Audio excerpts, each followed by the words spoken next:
அஸ்ஸலாமு அலைக்கும் வரஹ்மத்துல்லாஹி வபரகாத்துஹு. அல்ஹம்துலில்லா, இறைவனுடைய அருளால் நம்ம தொடர்ந்து குர்ஆனை ஓதிட்டு வரோம். சூரா யூசுஃப் நல்லபடியாக நம்ம படித்து முடிச்சிட்டோம். சூரா யூசுஃபில் நிறைய ஆளுமைக்கான தகுதிகளை நமக்கு இறைவன் சொல்லி கொடுக்குறான். அல்ஹம்துலில்லா. இன்றைக்கி சூரா அர்-ரஅது பார்க்க போகிறோம். ரஅது அப்படின்னா இடி. நம்ம பொதுவாக சூறாக்களுடைய முன்னுரையில் பார்க்கும்போது ஏன் அதனுடைய பேர் வந்திருக்கு அப்படின்னா, இந்த சூறாவில் ஏதோ ஒரு ஓரத்தில் அர்ராதுன்னு வரும், அதனால் இந்த பேர் வந்திருக்கு அப்படின்னு எல்லா முன்னுரைகள்லையுமே நமக்கு சொல்லித்தரப்படுது. ஆனால் உண்மை என்னென்னா, அதையும் கடந்து ஒரு தலைப்பு எதுக்கு பொதுவாக நீங்கள் யோசிச்சு பாருங்கள், ஒரு தலைப்பு எதுக்கு வைக்கிறாங்க? இதை பற்றி தான் அந்த அந்த பேராகிராஃபோ எஸ்ஸேயோ இருக்க போகுது அப்படிங்கிறது தானே. இது காமனாக எல்லாருக்கும் தெரிஞ்ச ஒரு விஷயம். ஆனால் குர்ஆனை மட்டும் நம்ம என்ன பண்ணுறோம், ஏதோ ஒரு காரணத்துக்காக அந்த தலைப்பு வந்திருக்குன்னு சொல்கிறோம். இது எவ்வளோ பெரிய அபத்தம். இறைவன் பாதுகாப்பானாக. ஸோ சூரா அர்-ரஅது ஏதோ ஒரு காரணத்துக்காகலாம் அந்த தலைப்பு இருக்காது. தலைப்பை மையப்படுத்தி தான் உங்களுடைய மொத்த சூறாவுமே இருக்கும். மனதில் வச்சுட்டு இந்த சூறாவை நீங்கள் கவனிக்க பாருங்கள், நிறைய விஷயங்கள் நமக்கு தெரிய வரும். நானும் ரொம்ப ஆவலாகவே இந்த சூறாக்குள்ளே போகிறேன். அவுது பில்லாஹி மினஷ் ஷைத்தானிர் ரஜீம். பிஸ்மில்லாஹிர் ரஹ்மானிர் ரஹீம். ரப்பி ஜித்னி இல்மா. அலிஃப் லாம் மீம் ரா. இதுக்கும் அதே மாதிரி தான் நம்ம பண்ணி வச்சுருக்கோம். இவ்வளோ பெரிய குர்ஆனில் ஏதாவது ஒரு விஷயம் முத்தஷாபிஹாத்தாக இருக்குமா? அதாவது நிறைய விஷயங்கள், கருத்துக்கள், அர்த்தங்கள் உள்ள பொதிஞ்சிருக்கும். ஆனால் ஒரு சில வார்த்தைக்கு அர்த்தமே தெரியாது அப்படின்னு சொல்கிறது எவ்வளோ அபத்தம். அந்த மாதிரி நமக்கு மறக்கடிக்கப்பட்ட அல்லது மறுக்கப்பட்ட கல்விகளில் இந்த வேர்டுக்கான அர்த்தமும் ஒன்று. ஏன்னா அலிஃப் லாம் மீம் ரா இதுக்கு அர்த்தம் நமக்கு தெரியலை. தில்க ஆயாத்துல் கிதாப். ஆயாத் அப்படின்னா இறைவனின் வாக்கு, இறைவனின் வசனம். ஸோ இந்த கிதாப், இந்த குர்ஆன் அல்லாஹ்வுடைய வசனம். தில்க ஆயாத்துல் கிதாப் வல்லதி உன்சில இலைக்க மிர் ரப்பிகல் ஹக்கு வலாக்கின் அக்ஸரன் நாசி லா யூமினூன். இப்போ இவை இறைமறையின் வசனங்கள். அதாவது இது எல்லாம் குர்ஆன் கிதாப், கிதாப்னு பேசுகிறான்ல. இந்த கிதாபில் இருக்கிற ஒவ்வொரு வாக்குகளும் வசனங்களும் அல்லாஹ்வுடையது. இது அல்லாஹ் கிட்ட இருந்து, உம்முடைய ரப்பு கிட்ட இருந்து இறங்கியிருக்கு. சரியா? அரபி, நான் ஏன் அரபியும் தமிழும் கலந்து நான் சொல்கிறேன் அப்படின்னா, அரபியில் ஒவ்வொன்றுத்துக்கும் அல்லாஹ் ஒவ்வொரு மாதிரி பேர் சொல்கிறான். ஆனால் தமிழ் டிரான்ஸ்லேஷனில் எல்லாமே பொதுப்படையாக சொல்லிடுறாங்க. அதுக்காக நம்ம தமிழ் டிரான்ஸ்லேஷன் பண்ணவங்களை குறை சொல்ல முடியாது. பிகாஸ் அவங்க இது பண்ணலைன்னா இது கூட நமக்கு புரிஞ்சுக்க முடியாது. அதனால் நம்ம ரெண்டுத்தையும் கம்பேர் பண்ணி தான் பார்க்கணும். சரியா? அப்போ வல்லதி உன்சில இலைக்க மிர் ரப்பிக். ரப்புனா உங்களுடைய எஜமானன், உங்களுடைய முதலாளி, உங்களுடைய எஜமானனு கிட்ட இருந்து அனுப்பப்பட்ட இந்த வேதம், இந்த வாக்குகள் இதெல்லாம் ஹக்கு, உண்மையானது. வலாக்கின் அக்ஸரன் நாசி. ஆனாலும் இந்த பெரும்பாலான மக்கள் இதை புரிந்து கொள்றதில்லை, ஏற்றுக்கொள்றது இல்லை. சரியா? வசனமே அல்லாஹ்வுடைய, இது அல்லாஹ்வுடைய வேதம், அல்லாஹ்வுடைய வாக்குகள் நிறைந்தது, அல்லாஹ்வுடைய சத்தியங்கள், அல்லாஹ்வுடைய சட்டங்கள், சத்தியங்கள் நிறைந்தது. பெரும்பாலான மக்கள் இதை நீங்கள் ஏற்றுக்காமல் இருக்கீங்க அப்படின்னு சொல்லி தான் அல்லாஹ் கூப்பிட்டு போகிறான். அதுக்கு அர்த்தம் தெரியுதா? அப்போது ஏற்றுக்காமல் இருக்கிற மக்களுக்கு என்ன கிடைக்க போகுதுங்கிறத ஒரு ஒரு ஒரு யோசிச்சு பாருங்க. ஒரு இடி இடிக்கிறது எவ்வளோ கடினமான நிலையாக இருக்கும். அது மாதிரி இன்னைக்கு நம்ம ஒரு விஷயத்தை பார்க்க போகிறோம். சரி, அடுத்த ஆயத்தை பாருங்க. அல்லாஹுல்லதீ ரஃபஅஸ் ஸமாவாதி பிகைரி அமதின் தரவுனஹா சும்மஸ்தவா அலல் அர்ஷி வசஹர ஷம்ஸ வல் கமர். நீங்கள் வானங்களை பார்த்துருக்கீங்கல்ல, வானங்களில் எந்த ஒரு தூணுமே இல்லை. உங்கள் கண்களுக்கு எந்த ஒரு தூணுமே கண்ணுக்கு படலை. ஸோ இப்படி எந்த ஒரு பிடிமானமுமே இல்லாமல் எப்படி எல்லாம் வானங்களை உயர்த்தி வச்சுருக்கான். இன்னும் அவனுடைய ஆட்சி பீடம், வானத்தை பற்றி சொல்லிட்டு அது அவனுடைய ஆட்சி அப்படிங்கிறான். இப்போ நம்ம எல்லாருக்கும் தெரியும், வானம் பூமியை படைத்தவன் அல்லா, வானம் பூமியை படைத்தவன் அல்லா. இதை ஊர் முழுக்க நம்ம சொல்கிறோம். ஆனால் அல்லாஹ் ஏன் திரும்ப திரும்ப இதை சொல்கிறான் அப்படிங்கிறத கொஞ்சம் நிதானமாக இருந்து கவனிங்க. மேலும் அவன் சூரியனையும் சந்திரனையும் ஒரு நியதிக்கு கட்டுப்படும்படி செய்தான். இந்த முழு அமைப்பில் உள்ள ஒவ்வொன்றும் ஒரு குறிப்பிட்ட காலம் வரை இயங்கிக் கொண்டு இருக்கும். அல்லாஹ் தான் இவ்வனைத்து காரியங்களையும் நிர்வகித்து வருகிறான். அவன் சான்றுகளை மிக தெளிவாக விளக்குகிறான். உங்கள் இறைவனை சந்திக்க இருப்பதை நீங்கள் உறுதியாக நம்ப வேண்டும் என்பதற்காக. அப்போ வானத்தை அல்லாஹ் படைச்சிருக்கான். சூரியன் சந்திரனுக்கு ஒரு குறிப்பிட்ட காலம் நிர்ணயிச்சு, இந்த காலத்துக்கு நீ வா, இந்த காலத்தில் நீ இயங்கு அப்படின்னு அதனுடைய இயக்க காலங்களையும் இறைவன் வகுத்து கொடுத்துருக்கான். அது மாதிரி தான் அவங்க அந்த இயற்கை வஸ்துக்கள் எல்லாமே இயங்குது. அப்படின்னா என்ன அர்த்தம்? நமக்கும் அதைத்தான் அல்லாஹ் சொல்கிறான். உங்களுக்கும் நான் காலம் வகுத்து கொடுத்துருக்கேன், நீங்கள் வேலை செய்யுங்க. ஸோ இந்த காரியங்கள் எல்லாத்தையும் நிர்வகிக்கக்கூடியவன் அல்லாஹ் தான். இதனுடைய சான்றுகளை அவன் ரொம்ப தெளிவாக விளக்குகிறான். உங்கள் இறைவனை நீங்கள் சந்திக்க போகிறத நீங்கள் நம்பணும். அப்போ இதே மாதிரி அல்லாஹ் நமக்கும் காலம் நிர்ணயித்து வேலையை செய்ய சொல்கிறான்.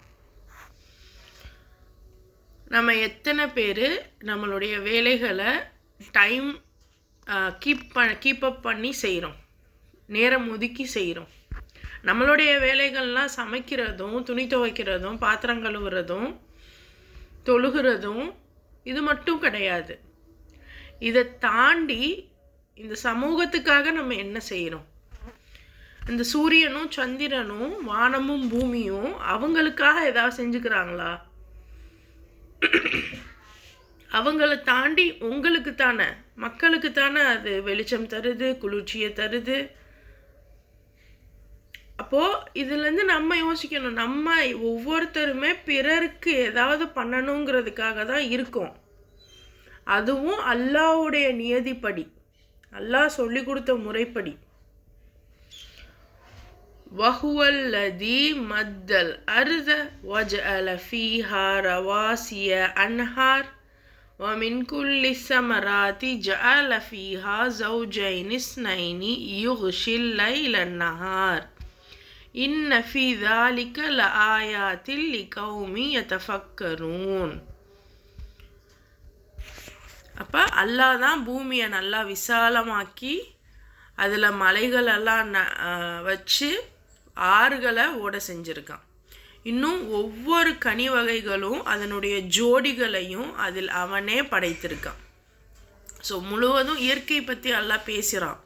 இயற்கை என்னுடையது, நான் தான் ஒவ்வொன்றத்தையுமே வைக்கிறேன் அப்படிங்கிறத ரொம்ப தெளிவாக பேசுகிறான். இன்றைக்கி நீங்கள் மரம் நடுறீங்க, அல்லது நம்ம நடாமையே நிறைய இடங்களில் மரம் வளருது. நம்ம நினச்சிக்கிட்டு இருக்கோம் நம்ம தான் பார்த்து பார்த்து தண்ணி ஊற்றுறோம். அந்த தண்ணி ஊற்ற வைக்கிறது அல்லாஹ். அல்லாஹ் நமக்கு அந்த விதியை அதை ஏற்படுத்தினதுனால தான் அதை நீங்கள் ஊற்றுறீங்க. ஸோ எல்லா விஷயமுமே அதனுடைய உட்கருத்துக்கள் நமக்கு தெரியாது. சயின்ஸ் என்னமோ எல்லாமே மனுஷன் செஞ்சான், மனுஷனுடைய இதுதான்ற மாதிரி சொல்லும். இல்லை அப்படின்னா ஏதோ அதுவாக உருவாயிடுச்சு அப்படிங்கிற மாதிரி சொல்லும். இன்னும் முதலாளிகள் எல்லாம் நாங்கள் தான் உருவாக்குறோம் அப்படிங்கிற மாதிரிலாம் பேசுவாங்க.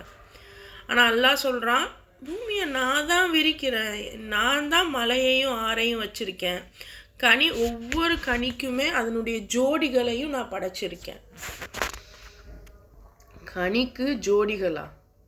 பார்த்துக்கோங்க. நமக்கு தெரியாத சயின்ஸுமே அல்லாஹ் இங்கே பேசுகிறான்.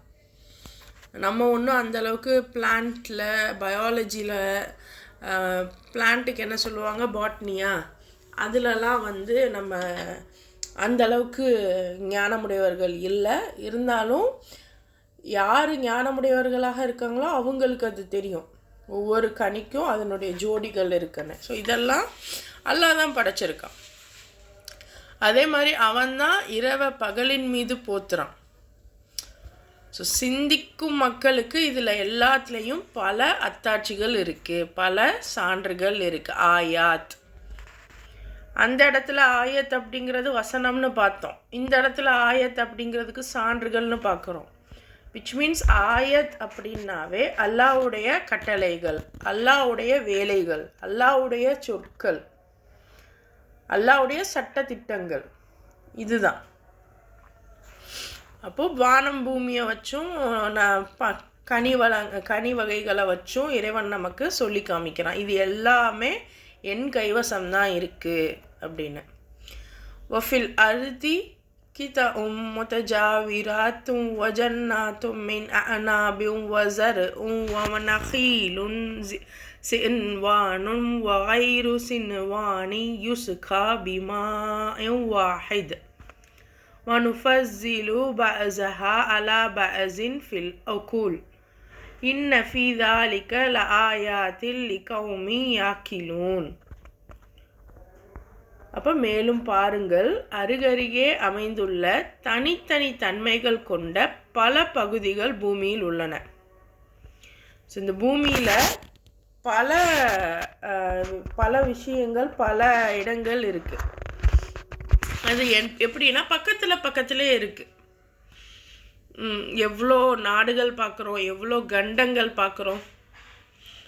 அல்லாஹ் பாட்னி பற்றி பேசுகிறான், ஜியாகிரஃபி பற்றி பேசுகிறான். ஸோ இந்த பூமியில் பல பகுதிகள் பக்கத்தில் அமைந்திருக்கு. அதில் திராட்சை தோட்டங்களும் இருக்குது, வயல்களும் இருக்குது, பேரிச்சை மரங்களும் இருக்குது. அதில் சில ஒற்றையாகவும் வேறு சில இரட்டையாகவும் முளைக்குது.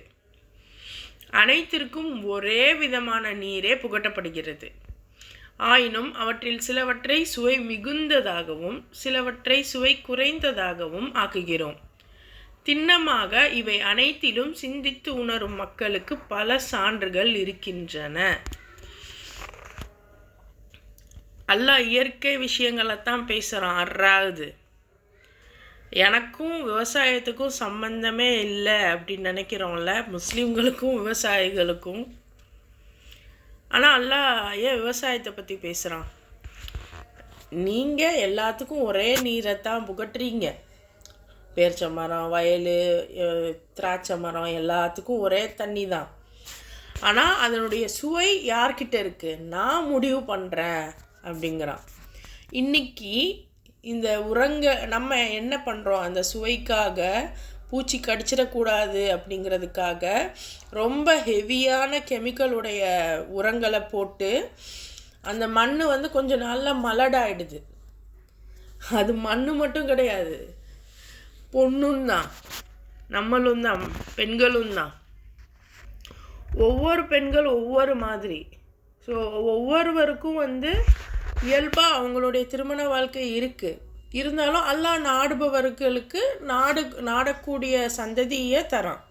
சிலருக்கு லேட் ஆகுது, சிலருக்கு குறைபாடாக இருக்குது, சில குழந்தைகள் குறைபாடாக இருக்குது, சிலருக்கு குழந்தை பிறக்கிறது தாமதமாகுது, சிலருக்கு பிறக்கிறதே இல்லை. ஸோ இதெல்லாம் அல்லாஹ்வின் கைவசம் இருக்குது. அப்போது இதுக்காக நம்ம போயிட்டு எக்ஸ்ட்ரா அந்த மெடிசன்னு தேவை, நிறைய மெடிசன்ஸ் எடுக்கக்கூடியவர்களாக இருக்கும். அவங்க சொல்கிறாங்க, இவங்க சொல்கிறாங்க அப்படின்னு. ஆனால் எந்த மெடிசனும் நமக்கு யோசிக்கிறதுக்கு முன்னாடி இந்த ஆயத்தை கொஞ்சம் நினச்சி பாருங்கள். எல்லாமே அல்லாஹ்வுடைய கைவசம்தான் இருக்குது. நிச்சயமாக சிந்தித்து உணரும் மக்களுக்கு அல்லாஹ் திரும்ப திரும்ப சிந்தித்து உணரும் மக்களை பற்றி தான் பேசுகிறான். அந்த மக்கள்கிட்ட தான் பேசுகிறான். மனனம் செய்து கொண்டும் அழகாக ஓதிக்கொண்டும் இருக்கக்கூடிய மக்களை பார்த்து அல்லாஹ் இங்கே பேசலை. இப்போ சிந்திச்சு உணருங்க, புரிஞ்சுக்க முயற்சி பண்ணுங்கள். நீங்கள் அழகாக ஓதுறீங்க, மாஷா அல்லாஹ். ஆனால் ஓதும்போது அது உங்களுக்கு புரியுதா? புரிஞ்சாதானே சிந்திக்க முடியும். وَإِن تَعْجَبْ فَعَجَبٌ قَوْلُهُمْ أَإِذَا كُنَّا تُرَابًا أَإِنَّا لَفِي خَلْقٍ جَدِيدٍ أُولَئِكَ الَّذِينَ كَفَرُوا بِرَبِّهِمْ وَأُولَئِكَ الْأَغْلَالُ فِي أَعْنَاقِهِمْ وَأُولَئِكَ أَصْحَابُ النَّارِ هُمْ فِيهَا خَالِدُونَ.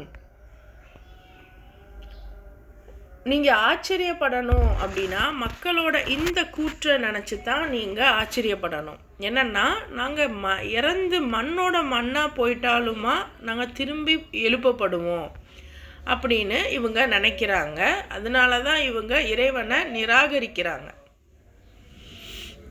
அப்போது இன்றைக்கும் மறுமை நீங்கள் என்னதான் இருந்தாலும் கடைசியாக அல்லாஹ்கிட்ட போய் நீங்கள் பதில் சொல்லணும் அப்படின்னு சொன்னால், நம்மளில் முஸ்லீம்கள்லே பல பேர் படித்தவர்கள், எல்லாம் அறிந்தவர்களாக இருக்கக்கூடியவர்கள் அப்படின்னு தங்களை தாங்களே நினைத்து கொள்ளக்கூடியவர்கள், நாங்கள் திருப்பி அல்லாஹ்கிட்ட போய் பதில் சொல்லுவோம் அப்படிங்கிற நினைப்பே இல்லாமல், அப்படி இதெல்லாம் அதே சயின்ஸை அதிகமாக நம்பக்கூடியவர்கள், அப்படிலாம் ஒன்றுமே இல்லை, இந்த வாழ்க்கை மட்டும்தான் அப்படின்னு நம்பக்கூடியவர்கள், இவர்களை பார்த்து தான் நீங்கள் ஆச்சரியப்படணும்.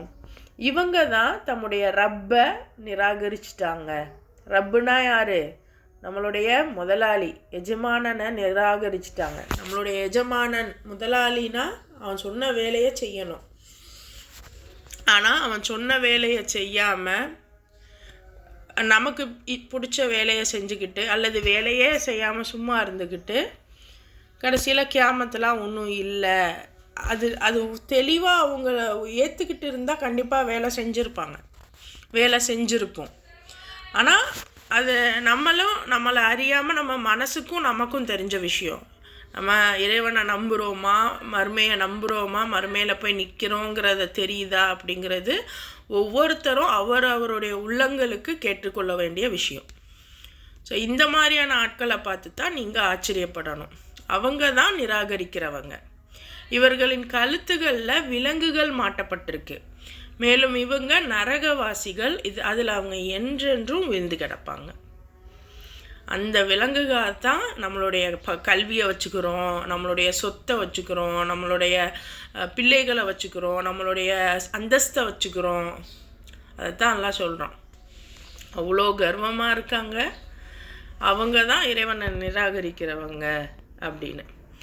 وَيَسْتَعْجِلُونَكَ بِالسَّيِّئَةِ قَبْلَ الْحَسَنَةِ وَقَدْ خَلَتْ مِنْ قَبْلِهِمُ الْمَثُلَاتُ وَإِنَّ رَبَّكَ لَذُو مَغْفِرَةٍ لِلنَّاسِ عَلَى ظُلْمِهِمْ وَإِنَّ رَبَّكَ لَشَدِيدُ الْعِقَابِ. நன்மை வருவதற்கு முன் தீமையை விரைவாக கொண்டு வருமாறு இவர்கள் உம்மை வற்புறுத்துகின்றனர். ஆனால் இவர்களுக்கு முன்னர் இதே போன்ற போக்கினை மேற்கொண்டவர் மீது இறைவேதனை இறக்கியதற்கான படிப்பினை மிக்க நிகழ்ச்சிகள் நடைபெற்று இருந்திருக்கின்றனவே. மக்கள் அக்கிரமம் இழைத்தும் கூட இறைவன் அவர்களை மன்னிப்பவனாக இருக்கிறான் என்பதும் உண்மைதான். மேலும் இறைவன் கடுமையாக தண்டிக்கக்கூடியவன் என்பதும் உண்மைதான். இப்போ நபி ஸல்லல்லாஹு அலைஹி வஸல்லமுடைய காலத்தில் இந்த மக்கள் எப்படி இருக்காங்க? நீங்கள் அல்லாஹ்கிட்ட இருந்து ஏதோ தண்டனை வரும்னு சொல்கிறீங்களா, அதை முதல்ல கொண்டு வாங்க பார்ப்போம். இப்போ இதே தான் நம்மளும், நமக்கு என்ன, நம்ம நல்லா தானே இருக்கோம், நம்ம லைஃப் நல்லா தானே போயிட்டுருக்கு அப்படிங்கிற அந்த மெதப்பில் நம்ம இஷ்டத்துக்கு இருக்கிறோம். இறைவன் பாதுகாப்பானாக. ஆனால் எப்போ அது நமக்கு வருதோ அப்போ நம்ம அதுலேருந்து மீளவே முடியாது. ஸோ அதான் அல்லாஹ் சொல்கிறான், இதுக்கு முன்னாடி எத்தனையோ பேரை நம்ம அழிச்சிருக்கோமே, எத்தனையோ பேருக்கு இந்த மாதிரி வேதனைகள் இறங்கப்பட்டிருக்கிறதே, இன்னும் அக்கிரமம் இழைக்கக்கூடிய மக்களை கூட இறைவன் சில நேரம் மன்னித்திருக்கான், அது உண்மைதான். மேலும் இறைவன் கடுமையாக தண்டிக்கவும் செஞ்சுருக்கான், அதுவும் உண்மைதான் அப்படின்னு கன்ஃபார்ம் பண்ணுறான். ஆமாம், சிலரை நான் மன்னிச்சிருக்கேன், சிலரை தண்டிச்சிருக்கேன். எப்போ எல்லாம் மன்னிச்சிருக்கான், எப்போ தண்டிச்சிருக்கான் அதையும் அவன் சொல்லுவான். பாருங்க, வயக்கூலுல்லதீன கஃபரு லவ்லா உன்சில அலைஹி ஆயத்தும் மிர் ரப்பி இன்னமா அன்த முந்திரும் வலிகுல்லி கௌமின் ஹாத். அப்போ உமது அழைப்பை ஏற்க மறுத்துவிட்டவர்கள் இம்மனிதர் மீது அவருடைய இறைவனிடமிருந்து ஏதேனும் ஒரு சான்று ஏன் இறக்கி வைக்கப்படவில்லை என்று கேட்கிறார்கள். ஆனால் நீர் எச்சரிக்கை செய்பவர் மட்டுமே ஆவீர், மேலும் ஒவ்வொரு சமூகத்துக்கும் வழிகாட்டும் ஒருவர் இருக்கிறார். இப்போது இந்த மக்கள் கேட்குறாங்க, இவருக்கு ஏன் அல்லாஹ் கிட்ட இருந்து எந்த ஒரு சான்றும் வரலை? இந்த இடத்துல பாருங்க, அல்லாஹ்வுடைய ஆயத்து வராமையா இவர் பேசுகிறாரு. அப்போது அல்லாஹ் கிட்ட இருந்து வரக்கூடிய டைரக்ட் கட்டளை, அதாவது நிறைய என்ன சொல்கிறது, அற்புதங்கள் மாதிரி. ஸோ ஒவ்வொரு நபிமார்களுக்கும் ஒவ்வொரு அற்புதங்கள் கைக்கு கிடச்சிச்சு. ஸோ இவருக்கு ஏன் அப்படி டைரெக்டாக வரலை? இப்போ இந்த வகையுமே இவர் வாயால் தான் சொல்கிறாரு, இவர் ஒரு ப்ரூஃபாக எதுவுமே எங்ககிட்ட கொண்டு வரல அப்படின்னு இந்த மக்கள் சொல்கிறாங்க. இன்றைக்கி குரான் ஒரு ப்ரூஃபாக நம்ம கையில் தவழுது, மாஷா அல்லாஹ். ஆனால் அவங்களுடைய காலத்தில் ஒரு ப்ரூஃப் இல்லை குரான், அவங்க வாயால் சொல்கிற ஒரு விஷயந்தான். அதே தான் இன்றைக்கி நம்ம நிலைமையும். நமக்கு எல்லாத்துக்குமே ப்ரூஃப் கேட்குறோம், ப்ரூஃப் எல்லாம் இருக்குது, நமக்கு தெரியலை, நமக்கு கண்ணு தெரியல, நமக்கு அது புரிய மாட்டேங்குது. ஸோ அதனால் நம்ம ப்ரூஃப் இல்லை, இதுக்கெல்லாம் ப்ரூஃப் இல்லை அப்படின்னு சொல்லிடுறாங்க. ஆனால் நபி அல்லாஹ் சொல்கிறான், நீங்கள் எச்சரிக்கை செய்பவர் மட்டும்தான், ஒவ்வொரு சமூகத்துக்கும் வழிகாட்டும் ஒருவர் கண்டிப்பாக இருக்கிறாரு. அல்லாஹ் நம்ம நினைப்போம் நமக்கு யாருமே கைட் பண்ணலை, அப்படி கிடையவே கிடையாது. ஒவ்வொருவருக்குமே அல்லாஹ் கைட் பண்ணுற, ஒவ்வொரு சமூகத்துக்குமே ஒரு கைட் பண்ணுறவரை அல்லாஹ் வச்சு தான் இருக்கு. நம்ம தான் யார் என்னன்னு பார்த்து அவங்க சொல்கிறத கவனிக்கணும். அது நம்மளுடைய சகோதரராக இருக்கலாம், நம்மளுடைய தந்தையாக இருக்கலாம், தாயாக இருக்கலாம், கணவனாக இருக்கலாம், மனைவியாக இருக்கலாம். அவங்க பேசுகிறத கொஞ்சம் கேளுங்க, நமக்கான தீர்க்கமான வழியாக அது இருக்கலாம். ஆனால் அல்லாஹ்வுடைய வழியான்னு பார்த்துட்டு கேட்டுக்கிடுங்க.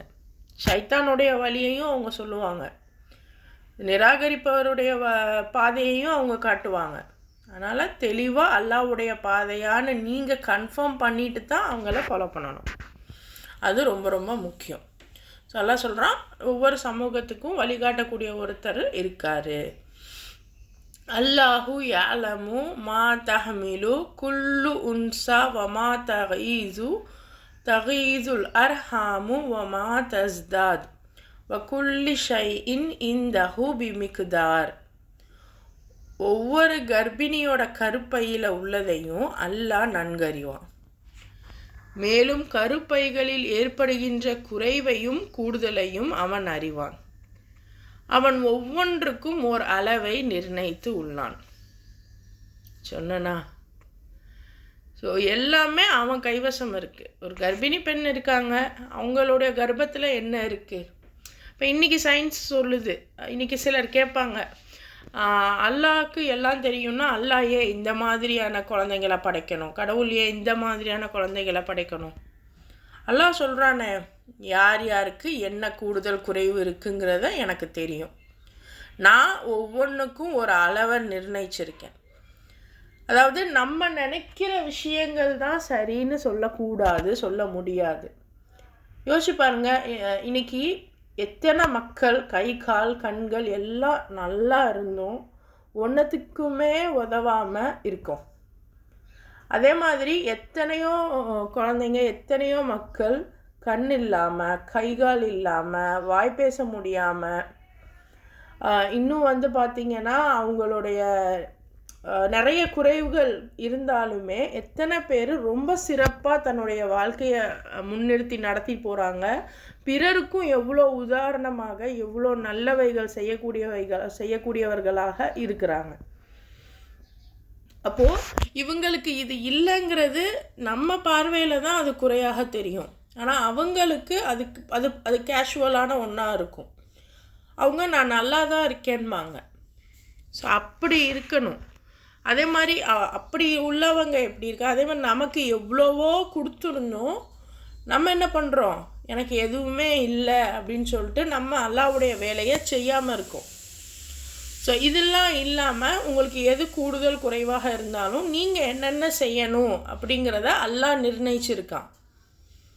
உங்களுக்கு என்ன தகுதி இருக்கோ, உங்களுடைய அறிவு இவ்வளோதான் அப்படின்னா அதுக்கு தகுந்தாப்புல வேலை பாருங்கள். உங்களுடைய உடல் உழைப்பு இவ்வளோ தான் பண்ண முடியும்னா அதுக்கு தகுந்தாப்புல வேலை. கண் இவ்வளோ தான் உங்களுக்கு பார்வை இருக்குது, இவ்வளோ தான் உங்களால் புரிஞ்சுக்க முடியும், இவ்வளோ தான் உங்களால் செயல்பட முடியும், எவ்வளோ முடியுமோ அவ்வளோ பண்ணணும். அந்த அளவை அல்லாஹ் அவங்களுக்கு கரெக்டாக நிர்ணயிப்பான். நீங்கள் வருத்தப்பட தேவையில்லை. இது ரொம்ப ரொம்ப ரொம்ப ரொம்ப முக்கியமான விஷயம். அர்-ரஅத் அப்படிங்கிற பெயரை கொண்டு அல்லாஹ் முழுக்க முழுக்க இயற்கையை மையப்படுத்தியே நமக்கு பேசிட்டு வரான். ஆலிமுல் கைபி வஷ்ஷஹாதத்தில் கபீருல் முத்தஆல், மறைவான மற்றும் வெளிப்படையான அனைத்தையும் அவன் அறியக்கூடியவனாகவும் மிக உயர்ந்தவனாகவும் எல்லா நிலையிலும் மேலானவனாகவும் இருக்கிறான். மறைவான விஷயங்கள் வெளிப்படையான விஷயங்கள் எல்லாமே அல்லாஹ்க்கு தெரியும். ஸோ அவன் எவ்வளோ உயர்ந்தவன் எவ்வளோ மேலானவன் அப்படிங்கிறது நீங்கள் சிந்திங்க. அப்போது ஒவ்வொரு விஷயமும் எனக்கு என்னுடைய பார்வைக்கு இது கம்மி, இது குறைபாடு, இது நிறை அப்படின்னு நமக்கு தோணும். ஆனால் உண்மையிலேயே அல்லாஹ்க்கு தெரியும். அவன் யார் யாருக்கு என்னென்ன கொடுத்துருக்கானோ அதை வச்சு அவங்களுக்கான வேலையை நிர்ணயிப்பான். இப்போ வாட்ச்மேன் இருக்காங்க அப்படின்னா வாட்ச்மேனுடைய வேலை தான் அவங்க பார்ப்பாங்க. அவங்களுக்கு போய் இருக்கிறதுலே டஃப்பான வேலையை கொடுக்க மாட்டாங்க. ஏன்னா அவங்களுடைய கெப்பாசிட்டி அவ்வளோதான். ஆனால் வாட்ச்மேனும் அந்த கம்பெனியோட ஒரு ஊழியர் தானே. ஸோ அப்போ இல்லை நான் வாட்ச்மேனாக இருக்க மாட்டேன் அப்படின்னா அப்போ வாட்ச்மேன் யாராக இருப்பாங்க? ஸோ இது அல்லாஹ்க்கு தெரியும் யாருக்கு என்ன டியூட்டி கொடுக்கணுங்கிறது. அப்போ நமக்கு வாட்ச்மேன் வேலை அது ஒரு அற்பமானதாக தெரியும். ஆனால் வாட்ச்மேன் இல்லைன்னா நீங்கள் உள்ள அந்த கம்பெனியோட வீட்டுக்குள்ளே அதாவது கம்பெனிக்குள்ளே நீங்கள் நிம்மதியாக இருந்துட முடியுமா? உங்களுக்கு ஒரு செக்யூரிட்டி, உங்களுக்கு ஒரு பாதுகாப்பாக தானே அவங்க இருக்காங்க. அப்போது நம்ம மனசுக்கு தான் தேவையற்ற எண்ணங்கள், இந்த வேலை தாழ்வு அந்த வேலை தாழ்வு அப்படின்னு. ஆனால் அல்லாஹ்வுடைய பார்வையில் எல்லாமுமே அவனுக்கான வேலைகள் தான். ஸோ ஒவ்வொன்றுமே அவனுக்கான வேலைகள் தான். அவன் அவனுக்கு தெரியும் யாருக்கு என்ன வேலை கொடுக்கணும் அப்படிங்கிறது. ஸோ இது ஏன்னா அவன்தான் உயர்வானவன், நீங்களும் நானும் இல்லை. அதை நம்ம புரிஞ்சுக்கிடணும். சவாஉம் மின்கும் மன் அஸர்ரல் கௌல வமன் ஜஹர பிஹி வமன் ஹுவ முஸ்தக்ஃபின் பில்லைலி வஸாரிபும் பின்னஹார். உங்களில் ஒருத்தர் மெதுவாக பேசினாலும் சரி அல்லது சத்தமாக பேசினாலும் சரி, இரவின் இருளில் ஒளிந்திருந்தாலும் சரி, பகலின் ஒளியில் நடந்துட்டு இருந்தாலும் சரி, இது எல்லாமே அல்லாஹ்வுக்கு சமமானது. நீங்கள் என்ன பண்ணுறீங்க, அதாவது உங்களுடைய அந்த பேச்சு, உங்களுடைய நடத்தை, அதாவது நான் மெதுவாக பேசினா அல்லாஹ் கேட்காது, நான் சத்தமாக பேசினா அது சரியான விஷயமா இருக்கும். என்ன மாதிரியான காரியங்கள் செஞ்சாலுமே அது சமந்தான் அல்லாஹ் பொறுத்த வரைக்கும். லஹு முஅக்கிபாத்து மின் பைனி யதைஹி வ மின் கல்ஃபிஹி யஹ்ஃபதூனஹு மின் அம்ரில்லாஹ் இன்னல்லாஹ லா யுகைரு மா பிகௌமின் ஹத்தா யுகைரு மா பி அன்ஃபுஸிஹிம் வ இதா அராதல்லாஹு பிகௌமின் சூஅன் ஃபலா மரத்த லஹு வ மா லஹும் மின் தூனிஹி மின் வால். ஒவ்வொரு மனிதருக்கும் அவருக்கு முன்பும் பின்பும் கண்காணிப்பாளர்கள் நியமிக்கப்பட்டுள்ளனர். அல்லாஹ்வின் ஆணையின்படி அவர்களை கண்காணித்து கொண்டிருக்கிறார்கள். எந்த ஒரு சமூகமும் தன் பண்புகளை மாற்றிக்கொள்ளாத வரை உண்மையில் அல்லாஹ்வும் அச்சமூகத்தின் நிலையை மாற்றுவது இல்லை. அல்லாஹ் ஒரு சமூகத்திற்கு தீமையை நாடிவிட்டால் அதனை யாராலும் தடுத்து நிறுத்திட முடியாது. அல்லாஹ்வுக்கு எதிராக அத்தகைய சமூகத்தாருக்கு உதவி செய்யவும் முடியாது, யாரும் இல்லை. அல்லாஹ் இயற்கை வளங்களை பற்றி பேசிட்டு, இயற்கையான விஷயங்கள் எல்லாம் என் கண்ட்ரோலில் இருக்குங்கிறத பேசிட்டு, குழந்தைகள்லாம் கருப்பையில் இருக்கக்கூடிய குழந்தைகள் எல்லாம் என் கைவசம் இருக்குது, நான் நாடுற மாதிரி குழந்தைகளை பிறக்க வைக்கிறேன் அப்படின்லாம் சொல்லிட்டு, ஏன் இந்த ஒரு வார்த்தையை சொல்லணும்? உங்களை கண்காணிக்கிறதுக்கு நான் மாணவர்களை வச்சுருக்கேன். எந்த சமூகமும் அந்த பண்புகளை மாற்றிக்காத வரைக்கும் அல்லாஹ் அந்த சமூகத்துடைய நிலையை மாற்ற போகிறதே இல்லை. அப்போது நம்ம என்ன சமூகமாக இருக்கோம், நம்மளுடைய பண்புகள் என்னவாக இருக்குது. இன்றைக்கி கூட நான் ஒரு சின்ன ஒரு விஷயம் பார்த்தேன். என்னென்னா, வட்டிக்கு வாங்குறது யார்? ஏழை எளிய மக்கள் தான் வாங்குகிறாங்க, கடன் வாங்குகிறாங்க பேங்க்கில் வட்டி வாங்குறவங்க யார்? அதாவது வட்டிக்கு வாங்குறது ஏழை எளிய மக்கள் பேங்க்குக்கிட்ட இருந்து. அதே மாதிரி பேங்க்கு சிலருக்கு வட்டி தரும். யாருக்கு தரும்? பேங்க்கில் நீங்கள் டெபாசிட் பண்ண அது நமக்கு வட்டி தரும். இப்போ இந்த மாதிரி இதில் ஏழைகளும் நடுத்தர வர்க்க மக்களும் அந்த அளவுக்குலாம் டெபாசிட் பண்ண முடியாது. அவங்களுக்கு வர்றதோடையே போயிடும். ஆனால் நம்மளில் எத்தனையோ பணக்காரர்கள் என்ன பண்ணுறாங்க, நம்ம பேங்க்லையும் வச்சுக்கிறாங்க, வெளி பேங்க்குகள்லையும் வச்சுக்கிறாங்க. எதுக்கு அந்த பணம் வச்சுக்கிறாங்கன்னு அவங்களுக்கும் தெரியலை, நமக்கும் தெரியலை. ஸோ இந்த மாதிரி ஒரு சமூகம் இருக்குது. என் பணம் எனக்கு மட்டும்தான், அதாவது நான் யாருக்கும் தர மாட்டேன். இன்னும் என்ன சொல்கிறாங்கன்னா, முதலீடு ஒரு சின்ன ஸ்டார்ட் அப் பிஸ்னஸ்க்கு முதலீடு பண்ணுறதை விட பேங்க்கில் இருக்கிறது எனக்கு சேஃப், என் பணம், அதனால நான் பேங்க்கில் வைக்கிறேன் அப்படின்னு எல்லாரும் சொல்கிறதாக குறிப்பிடுறாங்க. உண்மைதான், இன்றைக்கி அப்படித்தான் நம்ம நினைக்கிறோம். ஆனால் அல்லாஹ் என்ன சொல்கிறான், உங்கள் பணத்தை உங்களுக்காக மட்டும் நான் கொடுக்கல. அப்போது இன்றைக்கி எத்தனை மக்கள், நீங்கள் மற்றவங்களை விடுங்க, முஸ்லீம்களை எடுங்க, எத்தனை மக்கள் எவ்வளோ சம்பாதிக்கிறாங்க, எவ்வளோ இது பண்ணுறாங்க, எத்தனை முறை ஹஜ்ஜு போகிறாங்க. ஆனால் அவங்க என்ன பண்ணுறாங்க, பேரளவுக்கு நாங்கள் இது ஹெல்ப் பண்ணுறோம், இது பண்ணுறோம், அது பண்ணுறோன்னு போஸ்டர் அடித்து ஒட்டிக்கிறாங்க. அவங்களுக்கு அது ஒரு ஃபேமாக இருக்குது. அதை தாண்டி நம்ம முஸ்லீம்கள்லையே எத்தனை பேர் அவங்களுடைய ஜக்காத் பணத்தை ஒரு ஸ்டார்ட் அப் பிஸ்னஸ் பண்ண போகிற ஒரு ஆணுக்கு கொடுக்குறாங்க. ஒன்றுமே இல்லாத பெண்ணுக்கு நகை, அந்த நகை நமக்கு தேவையே இல்லை, வெறும் அலங்காரத்துக்கு போட்டுக்கிடலாம். அந்த நகையை போட்டு திருமணம் பண்ணி வைக்கிறோம். ஆனால் திருமணம் முடிக்கிற ஆண் எவ்வளோ துயரத்தில் இருக்கான்னு அந்த ஆணுக்கு மட்டும்தான் தெரியும். அந்த ஒய்ஃபுக்கு அவனால் சரியாக கொடுக்க முடியல, கடன், திருமணத்தையே வட்டி வாங்கி செய்கிறாங்க. மேரேஜ் லோனுன்னு வந்துருச்சு. அப்படிப்பட்ட திருமணங்களில் மன நிம்மதி இருக்குமா? அப்போ இந்த மாதிரியான விஷயங்களுக்கு யாராவது நம்ம ஆண்களுக்கு உதவுறாங்களா? சிந்திச்சு பாருங்க. நபி ஸல்லல்லாஹு அலைஹி வஸல்லம் அவங்க தெளிவாக வழிகாட்டி இருக்காங்க. அவங்களுடைய மகள் ஃபாத்திமா அவங்களுடைய திருமணத்துக்கே அவங்களுடைய மருமகன்கிட்ட தான் சொல்லுவாங்க, வலிமா விருந்துக்கு ஏற்பாடு பண்ணுங்கன்னு. அவர்கிட்ட இருக்கக்கூடிய ஒரே ஒரு அந்த என்ன சொல்கிறது, கவசத்தை கொண்டு போய் இதை விற்றுட்டு அந்த காசில் நீங்கள் பண்ணுங்க அப்படின்னு சொல்லுவாங்க. அதுக்கு அவர் போவார். ஸோ அந்த அளவுக்கு ஒரு ஆணுக்கு அவ்வளோ பொறுப்புகள் வருது. ஒரு பெண்ணுக்கோ பெண்ணுடைய தந்தை தாய்க்கோ அவ்வளோ பொறுப்புகள் இல்லை. ஆனால் இந்த சமூகம் எப்படி மாற்றி வச்சுருக்கு பார்த்தீங்களா? அதை நம்ம ஏற்றுக்கிட்டு தானே இருக்கோம். ஸோ உண்மை என்னென்னா, ஆண்கள் தான் கஷ்டப்படுறாங்க. அவங்களுடைய நிலையை தான் நம்ம புரிஞ்சுக்கணும். ஒரு ஆணுக்கு, அதாவது எனக்கு சின்ன பிள்ளையிலேருந்து இது ஒரு டவுட் இருக்கும்.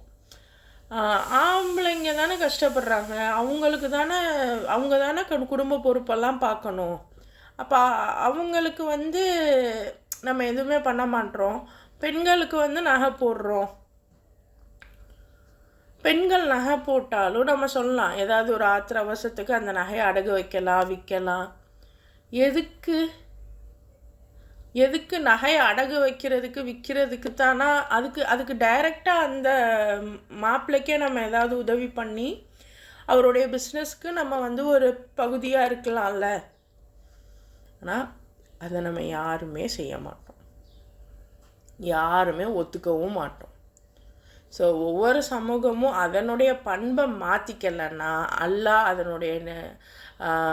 அதனுடைய அந்த விஷயத்தை மாற்றவே மாட்டான். ஆனால் இன்றைக்கி கொஞ்சம் மாறி இருக்குது. அந்த வரதட்சணை நகை கண்டிப்பாக இவ்வளோ தான் போடணும் அப்படிங்கிறது முன்ன அளவுக்கு ரொம்ப தலைவிரிச்சாடலை, ஆனாலும் இருக்கத்தான் செய்யுது. வீட்டில் உள்ள வாஷிங் மிஷின், ஃப்ரிட்ஜு எல்லாமே பெண் வீட்டிலேருந்து கொடுக்கணும்னு சொல்லி கேட்குறாங்க ஆண்கள். ஏன் கேட்குறாங்க? ஏன்னா அவங்கக்கிட்ட அது இல்லை. அப்போது அந்த ஜக்காத்து கொடுக்குறவங்களோ அல்லது உதவி செய்யக்கூடியவங்களும் பெண்களுக்கு உதவி செய்யாதீங்க, ஆண்களுக்கு உதவி செய்யுங்க. அப்போ அவங்களுக்கு அது உரைக்கும்ல. நல்லவர்களாக இருக்காங்க அப்படின்னா உரைக்கும். இவங்க என்ன ஜக்காத்து பணமாவா எனக்கு தராங்க, இவங்க தந்து நான் இருக்கிற அளவுக்கா நான் இருக்கேன் அப்படின்னு அவங்க வெட்கப்படுவாங்க. ஸோ அப்போ அவங்களோட ஈகோ கிளாஷ் ஆகி அவங்களே அது பண்ணுவாங்க. இன்னொன்று, நிஜமாகவே நான் முன்னேறணும் ஆனால் என்கிட்ட பணம் இல்லை அப்படின்னு இருக்கிறவங்களுக்கு நீங்கள் கொடுக்கக்கூடிய அந்த பணம் அவங்கள நேர்மையான வழியில் முன்னேறக்கூடிய ஒரு வாய்ப்பை ஏற்படுத்தும். ஸோ இப்படி பொருளாதார ரீதியாகவும் கலாச்சார ரீதியாகவும் மரபு ரீதியாகவும் அரசியல் ரீதியாகவும் அந்த சமூகம் தங்களை மாற்றிக்கொள்ளாத வரை அல்லாஹ் அவர்களுடைய நிலையை மாற்ற மாட்டான். அல்லாஹ் ஒரு சமூகத்துக்கு தீமையை நாடிட்டா யாரும் அதை தடுக்க முடியாது. அதே மாதிரி அவன் அந்த சமூகத்துக்கு அந்த தீமையை நாடின சமூகத்துக்கு உதவி செய்யவும் யாரும் இருக்க முடியாது. சிந்திச்சு பாருங்கள். ஹுவல்லதி யுரீகுமுல் பர்க ஹௌஃபம் வ தமஅம் வ யுன்ஷிஉ ஸஹாப சிகால். பளீரென தோன்றும் மின்னலை அவன்தான் உங்களுக்கு காட்டுகிறான். அதனை கண்டு உங்களுக்கு அச்சமும் ஆர்வமும் ஏற்படுகின்றன. மேலும் அவன்தான் நீர் நிறைந்த கனமான மேகத்தை எழுப்புகிறான். அப்போது இந்த மின்னல், கனமான அந்த மேகம், இதையெல்லாம் அல்லாஹ் சொல்லி காமிக்கிறான்னா விஷயம் இருக்குது. ஸோ அதிகமாக அவன் இயற்கையை வச்சு பேசி உங்களுடைய நிலைகளை நீங்கள் மாற்றிக்கங்கிறான்.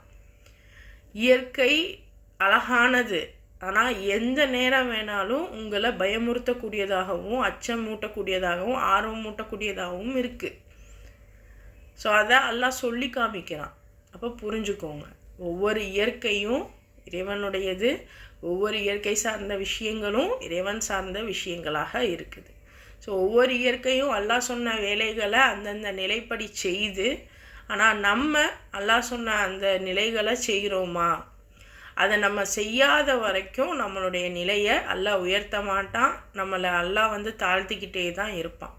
ஸோ ஒவ்வொரு முறையும் நான் கீழே விழுறேன், எனக்கு பிரச்சனையாக இருக்குது அப்படின்னு நீங்கள் நினைக்கிறீங்கன்னா அல்லாஹ்வுடைய எந்த செயலை, அல்லாஹ்வுடைய எந்த சொல்லை நீங்கள் மாறு செஞ்சுருக்கீங்க அப்படிங்கிறத சிந்திச்சு பாருங்கள்.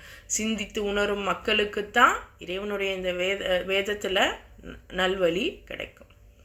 அல்ஹம்துலில்லாஹ். அஸ்ஸலாமு அலைக்கும் வரஹ்மத்துல்லாஹி வபரகாத்துஹு.